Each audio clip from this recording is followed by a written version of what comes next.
Sautin muryarki ne ya sa jikina ya dinga karkarwa, zance na akan ki ne sirrin jikina ke ɗebe min kewa. Ko damuwa nake da shi ga zama ko ridaci, ke ba ki nuna mun bambanci masoya ko da cikin bacci. Mafarki kina ta yi ina ta yi hakan ba ganganci, idan har in kewata ta ce Allahu ki zayaban.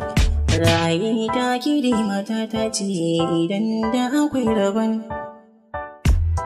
Hoton tabara yake soyayya dole ya shafa man sauki, ina da makanikan soyayya Allahu ya sa mun baki. Shi so ba ruwan shi ko da kuɗi ko kana cikin mulki, ko kun ji tana batuna ne masoya ko haina. Zancen zuciya ta zo fili ko ni ma na bayyana, ni zan kula da ke kamar uwa take rainin danda. Sirri na zuciya na bayyana ba na so ne rada, guda ɗaya ciki guda biyu sirri wannan yana cikin gyaɗa. Wanda ke shirin hararin ki ke shiri na bangaza, har in ni na mallake ki shago na zamo cikin maza. Kai raino cikin soyayya rigar ta zo ganin dare, kula da kike ta mun hakan ya sa nake ta yin faɗi. Tore maɗi zama zakin ta ka sani ba hali, mafita muke ta nema da ni da ke kawai mai aure.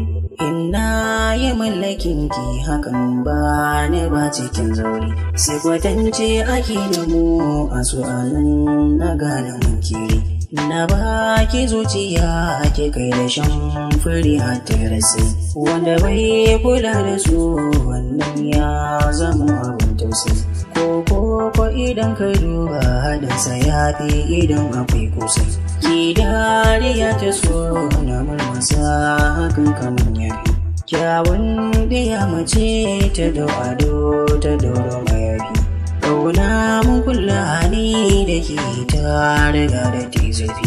Dakto ya auna ni ya ce na kama da cuta, na kusa ya faɗa min da cutar da ke biyata.